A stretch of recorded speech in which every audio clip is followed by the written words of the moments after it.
حوریہ کو front set پر بٹھا کر حلیمہ بیگم سے پیار لے کر خود جا کر ڈرائیونگ سیٹ پر بیٹھا تو حوریہ نے سہتی سے اپنی آنکھیں میچ لی۔ اپنا خیال رکھنا، عقیدت، اپنے رشتے اور شوہر کی قدر کرنا، کیونکہ اب جو بھی ہے تمہارے لیے تمہارا شوہر ہی ہے۔ تمہاری خوشی، غمی، تکلیف اگر اب کسی کے لیے سب سے زیادہ معنی رکھتی ہے تو وہ تمہارا شوہر ہے۔ اپنے رشتے میں کسی تیسرے کی وجہ سے مشکلات پیدا مت کرنا۔ عقیدت کو گلے سے لگاتے ہوئے کہا تو عقیدت نے نم نظروں سے گھنگھر کی اور سے انہیں دیکھ سار اسپات میں ہلایا۔ سلمیٰ نے آگے پڑھ کر عقیدت کو گاڑی میں بٹھایا تو نظریں بے احتیاط دائیں جانب گیٹ کی دیوار سے ٹیک لگائے کر ارمغان خان پڑ گئی، جو گرے کلر کے پینٹ کوٹ میں نظر لگ جانے کی حد تک ہینڈسم لگ رہا تھا۔ نظروں کی تپش محسوس کر کے ارمغان خان نے یوں ہی نظریں اٹھائیں تو شکوہ کے نہ نظروں سے زوردار تصادم ہوا، جس پر ارمغان خان نے سختی سے اپنے جبڑے کی بھینچ کر اپنے اشتعال پر قابو پایا۔ داجی تو پہلے خاندان کے مردوں کے ساتھ ڈیرے چلے گئے تھے، اب بس دلہنوں کو لانا تھا۔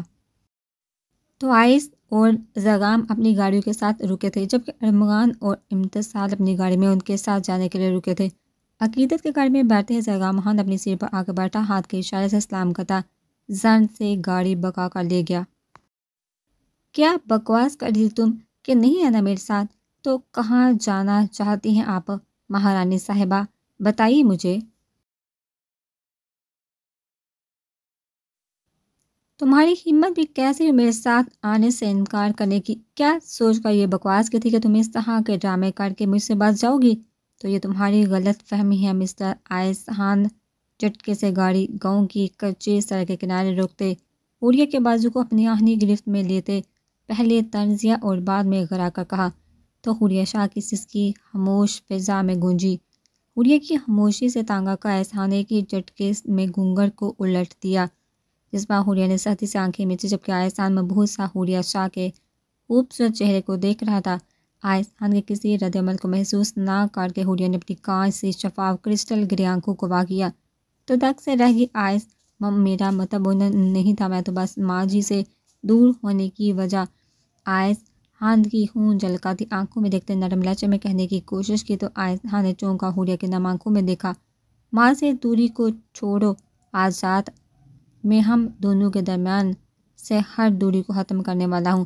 اگر کسی طرح کا کوئی ڈرامہ کیا تو انجام کی ذمہ دار تم خود ہوگی۔ میری قربت یا شدتوں پر مزاحمت کی تو یاد رکھنا حوریہ بی بی جان لے لوں گا تمہاری۔ حوریہ کی گردن کے گرد اپنا بازو لپیٹ کر خود کے قریب کرتے سرد و سپاٹ لہجے میں کہا تو حوریہ کو اپنی سانسیں خشک ہوتی محسوس ہوئی۔ اپنی ناک پر آئس خان کے ہونٹوں کے لمس اور ہونٹوں پر گرتی گرم سانسوں کی تپش سے حوریہ کو اپنی جان نکلتی محسوس ہوئی۔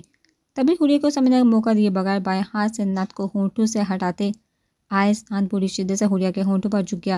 حوریہ شاہ کی مدھم چلتی سانسوں میں اپنی دھڑکن دکھنی کی مانند چلتی آگ سی تپش لیے سانسوں کو پوری طرح الجھا کر اسے پل میں بے بس کر گیا۔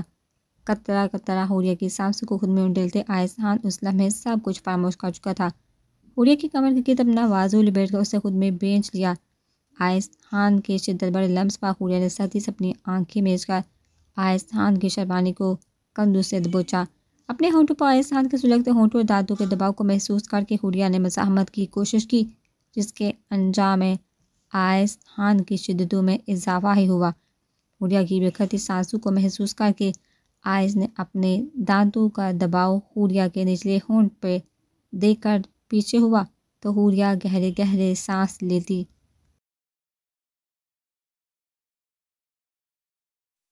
خون جھلکاتا چہرہ آئس خان کے سینے میں چھپا کے، جس پر آئس خان نے خمار آلودہ نظروں سے خود میں چھپی تیز سانس بھرتی حوریہ شاہ کی پشت سے سہلائی۔ گاڑی کی منحوس خاموش فضا میں دونوں کی دکھنی کی مانند چلتی سانسوں کا شور بھر پڑا تھا۔ بس اتنی ہی ہمت ہی جانا، اب بھی تو رات باقی ہے، تب صرف ہونٹوں پر نہیں پور پر میری شدتیں برداشت کرنی ہے۔ ساری زندگی کی اپنی نازک جان پر مجھے جلو گی، ابھی تو خود سے بے وفائی کرنے کی سزا بھی دینی ہے۔ مجھے تو سمجھ نہیں آ رہا تم میرے جنون کی شدتیں برداشت کرو گی یا مجھ سے بے وفائی کرنے پر میرا قہر برداشت کرو گی۔ حوریہ کے بالوں کو مٹھی میں دبوچ کر چہرہ اپنے چہرے کے قریب کرتے طنزیہ لہجے میں کہا تو حوریہ نے اپنی کرسٹل گرے آنکھیں سرخ پڑتی آنکھوں سے آئس خان کو دیکھا۔ مم، میرا کردار صاف ہے آئس، میں نے غلطی کی، گناہ نہیں، تم اس طرح کا سلوک نہیں کر سکتے میرے ساتھ۔ آئس خان کی ہون جھلکا تھی، آنکھوں میں آنکھیں گاڑے مضبوط لہجے میں کہا تو آئس خان نے آبروز کا حوریہ کی دیدہ دلیری کو دیکھا۔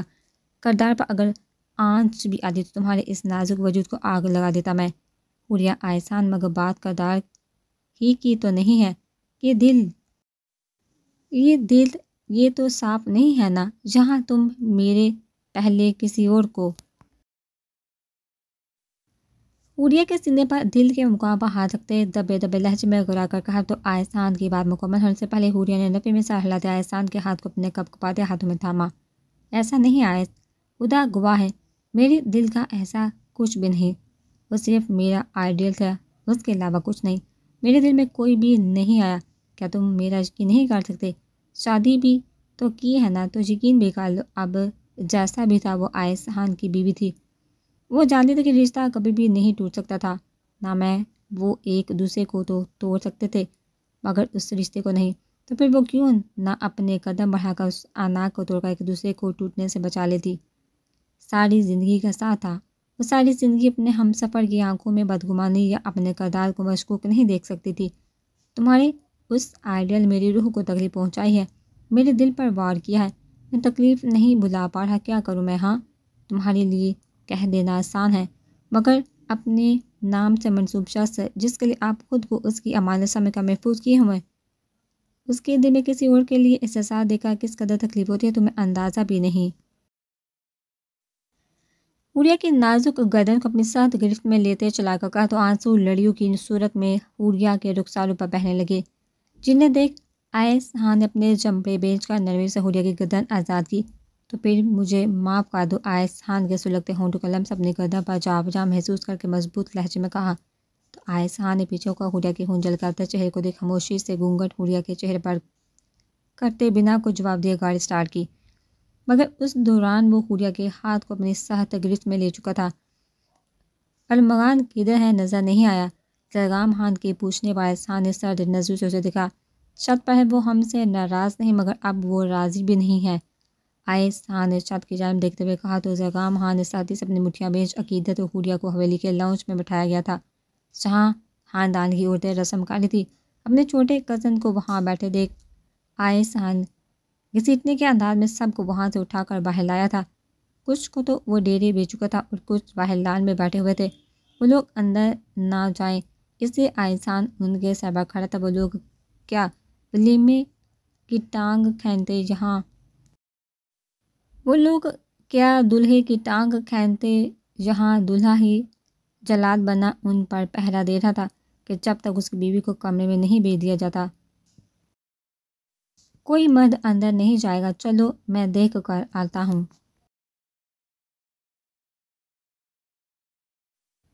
آئس خان کے کندھے پر ہاتھ رکھتے ہوئے کہا اور تیز تیز قدم اندر کی جانب بڑھائے۔ کیوں اس طرح کر رہے ہو؟ تم جانتے بھی ہو کہ میں مجبور تھا، تم تکلیف میں ہوتے ہو تو میری روح کو وہ تکلیف محسوس ہوتی ہے، تم بہت قیمتی ہو اس خان کے لیے۔ چھوٹے خان بڑا بھائی سمجھ کا معاف، ارمغان خان کے کندھے پر ہاتھ رکھتے نرم لہجے میں کہا تو ارمغان خان ایک ہی جھٹکے میں پلٹ کر زرگام خان کے سینے سے لگ گیا۔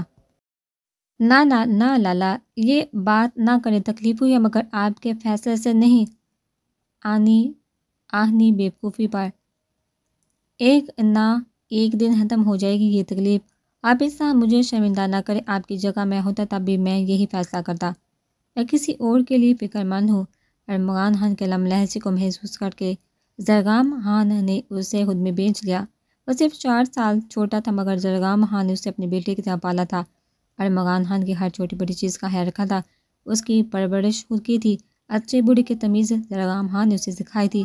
خاندان والے تو زرگام خان کو ارمغان خان کی ماں کہتے تھے، تم جانتے ہو یہ سب وقتی ہے، اس لیے یہ بات میں نے گھر سے باہر نہیں نکلنے دی، بہت جلد یہ سب ختم ہو جائے گا، تم یہ کبھی مت سوچنا کہ میں تم سے یا تمہارے دل سے واقف نہیں ہوں، یہ سب مزید سازشوں سے بچنے کے لیے تھا، ورنہ ماں جی شادی تک کوئی اور ڈرامہ کرتی، تم سمجھ رہے ہو نا؟ زرگام خان کے کہنے پر ارمغان خان نے سر اس بات میں ہلایا۔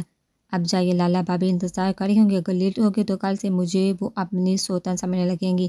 ارمغان خان نے مسکرانے کی کوشش کرتے ہوئے کہا تو زرگام خان کا دلکش قہقہا گونجا، اور لالا وہ کوئی قسم نہیں تھی، نہ اس قسم کی کوئی اہمیت ہے۔ آپ اپنے اور بابی کے رشتے کو اس کی نظر مت کریں، وہ صرف غصے میں کی گئی بیوقوفی تھی۔ سمجھ رہے ہیں نا آپ کہ میں کہنا کیا چاہ رہا ہوں؟ بابی اگر آپ کو قبول کر چکی ہیں تو ان کے مان کو ٹوٹنے مت دیجیے گا۔ ارمغان خان نے سیڑھیاں اترتے زرگام خان کو کہا تو زرگام خان نے قدم رو کر بنا پلٹے سر اسبات میں ہلایا۔ زرگام خان دروازہ کھل کر کمرے میں داخل ہوا تو نظریں سامنے ڈریسنگ ٹیبل کے سامنے اپنا قیامت خیز حسن لیے بیٹھی عقیدت زرگام خان سے ٹکرائی، جو تمام ہتھیاروں سے لیس زرگام خان کے دل پر بجلیاں گرا رہی تھی۔ نظریں عقیدت سے ہوتی روم کے اطراف میں گھومی تو زرگام خان کے ہونٹوں پر تلخ سی مسکراہٹ رنگی۔ اتنا کچھ ہو جانے کے بعد بھی ارمغان خان اپنی ذمہ داریوں سے پیچھے نہیں ہٹا تھا۔ بارات میں ارمغان خان کے لیٹ پہنچنے کی وجہ بھی اب زرگام خان کو سمجھ آئی۔ سرخ گلابی اور سفید گلاب کے پھولوں سے بیڈ کے کراؤن اور دیواروں کو سجایا گیا تھا۔ بیڈ کی چادر گلاب کی پتیوں تلے چھپی ہوئی تھی۔ کمرے کے دروازے سے لے کر کمرے کے چاروں کونوں تک گلاب کے پھولوں کو بچھایا گیا تھا۔ ڈریسنگ ٹیبل، سائڈ ٹیبل اور صوفے کے درمیان میں رکھے ٹیبل پر مختلف ڈیزائنز کی خوبصورت کینڈلز کو لگایا گیا تھا۔ روم میں پھیلی پھولوں کی بھینی بھینی خوشبو اور کینڈلز کی لائٹ ماحول کو فسوخیز بنا رہی تھی۔ اپنی شیروانی کے بٹن کھول کر صوفے پر اچھال کر قدم واش روم کی جانب بڑھائے۔ کہاں جا رہے ہو تم؟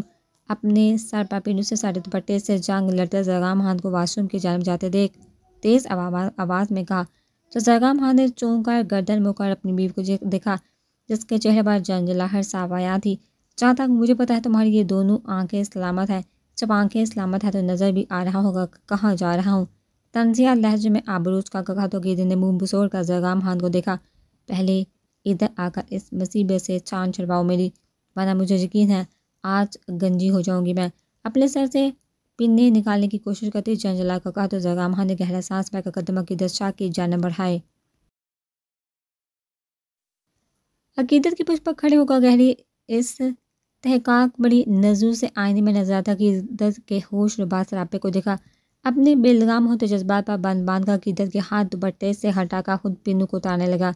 سر سے پن اتار کر کندھوں کے پاس لگی پن اتاری تو باریک کامدار دوپٹہ کندھوں سے سر کر زمین بوس ہوا تو زرگام خان کی نظریں بے سہتا دودھیے گردن سے ہوتی ڈوریوں کی مدد سے قید کی گئی دودھیے کمر پر آن ٹکی۔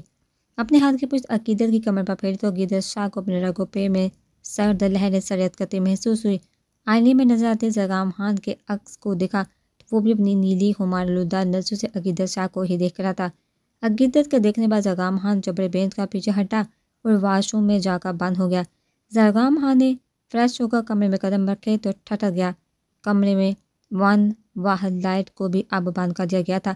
اب صرف موم بتیوں کی روشنی کمرے کو روشن کیے ہوئے تھی، جبکہ عقیدت ابھی بھی ڈریسنگ ٹیبل کے سامنے ہی بیٹھی ہوئی تھی۔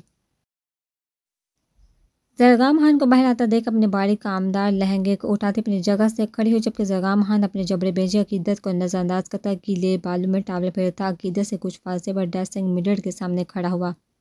تبھی عقیدت اپنی مسکراہٹ چھپاتی زرگام خان کی جانب بڑھی، زرگام خان کے بالوں میں چلتے ہاتھ کو تھاما تو زرگام خان نے بے تاثر نگاہوں سے عقیدت شاہ کو دیکھا جو زرگام خان کے ساتھ گرفت سے ٹاول کھینچ کر فاتحانہ نظروں سے زرگام خان کو دیکھ رہی تھی۔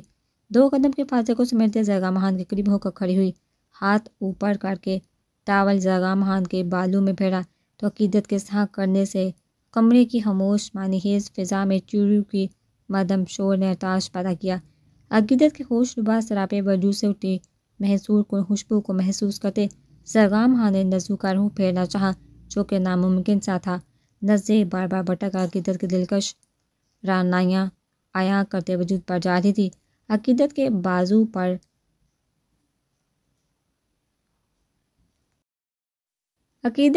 پر کرنے کے باعث سرخ لہنگے کی چولی اوپر ہوتی دودھیائی وجود کو عیاں کر رہی تھی۔ عقیدت کے ہاتھوں کا لمس آپ اپنے کندھوں پر محسوس کر کے زرگام خان نے ایک جھٹکے میں عقیدت شاہ کے ہاتھوں کو اپنی سخت گرفت میں لیا جو اب ٹاول کو زرگام خان کے مضبوط چوڑے کندھوں پر پھیر رہی تھی۔ چاہتی کیا ہو تم عقیدت، کیوں کر رہی ہو یہ سب؟ ٹاول عقیدت کے ہاتھوں سے چھین کر نیچے پھینکتے دبے دبے لہجے میں غرا کر کہا تو عقیدت نے قاتلانہ انداز سے آنکھیں گھما کر رہے سے فاصلے کو بھی ختم کیا۔ اپنے ہنائی ہاتھوں کو زرغام خان کے کندھے پر رکھا۔ تمہیں چاہتی ہوں زرغام خان، اپنی محبت کا حق چاہتی ہوں۔ اپنے کانوں پر عقیدت شاہ کے ہونٹوں کا نرم گرم لمس محسوس کر کے زرغام خان نے ساتھ سے اپنی مٹھیاں بھیجی۔ مجھے نہیں عقیدت، میری ماں کی وجہ سے کری ہونا، ان سے جیتنے کے لیے تم ہمارے رشتے کو ڈال بنا رہی ہو۔ اگر یہ سب تم صرف اور صرف میرے لیے کرتی تو یقین کرو زرغام خان تمہارے اس انداز پر خود کو لوٹا دیتا۔ عقیدت شاہ کے دونوں بازو کو اپنی سخت گرفت میں لیے دبے دبے لہجے میں داڑتے ہوئے کہا تو عقیدت کے ہونٹوں پر مسکراہٹ رینگی، جسے دیکھ زرغام خان نے جھٹکے سے عقیدت کو خود سے دور دھکیل کر روح پھیر کھڑا ہو گیا۔ بہت گہرے ہیں یوں تو سمندر، لیکن مرشد اس کی آنکھوں کی بات اپنی ہے۔ زرغام خان کے روبرو کھڑے ہوتے اپنے پاؤں زرغام خان کے پاؤں پر رکھتے، بوجھل لہجے میں سرگوشی کر کے اپنا نرم لمس زرغام خان کی نیلی آنکھوں پر چھوڑا تو زرغام خان کو اپنے جذبات پر باندھنا مشکل لگنے لگا، مگر وہ یہ سب نہیں کر سکتا تھا جو بات وہ عقیدت سے چھپا رہا تھا۔ اگر اسے پتہ لگتی تو وہ اسے بہت غلط سمجھتی۔ جب تک وہ سب ٹھیک نہیں کر لیتا تب تک وہ اپنا رشتہ نہیں بنانا چاہتا تھا۔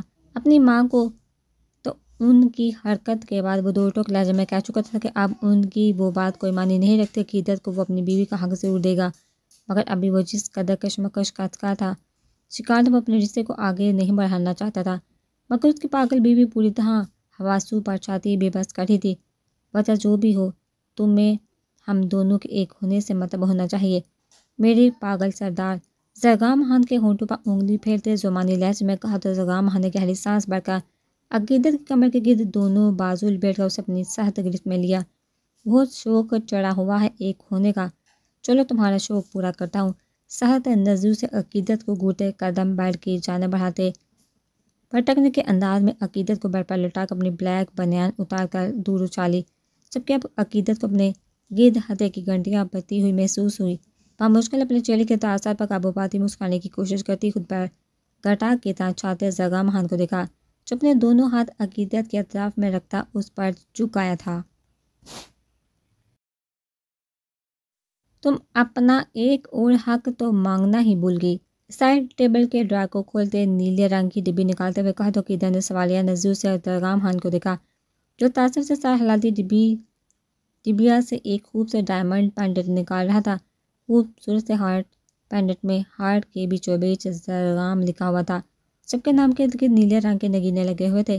عقیدت کے گلے سے باری بھرکم ہارٹ کو اتار کر پینڈنٹ کو پہنایا۔ عقیدت کی سبز نگینوں جیسی آنکھوں میں دیکھتے جھکا اپنے لب عقیدت کے سرخ پڑتی گردن پر ثبت کیے تو عقیدت نے بیڈ شیٹ کو اپنی مٹھیوں میں دبوچا۔ من جارم نفرت کی دنیا میں خوش آمدید، سرد سپاٹ لہجے میں کہتے عقیدت کے ہاتھ سے بیڈ شیٹ چھڑوا کر اپنے ہاتھ میں لیتے رنگز کو اتار کر سائڈ ٹیبل پر رکھا، کانوں سے ایئر رنگز اور ماتھے پر لگی بندیا کو نرمی سے اتار کر سائڈ پر رکھا، جبکہ نظریں اس دوران عقیدت کے حبا چہرے پر ٹکی ہوئی تھی۔ عقیدت کی کمر کے گرد بازو لپیٹ کر عقیدت کا سر تکیے پر رکھا، اپنے سلگتے ہونٹوں سے ناک میں پہنی نتھ چھو کر نرمی سے اتارا اور اٹھ کر پیچھے ہوا۔ بیڈ کی پائندی کے قریب پڑے عقیدت کے کلچ کو پکڑ کر عقیدت کے قریب آ کر بیٹھ گیا۔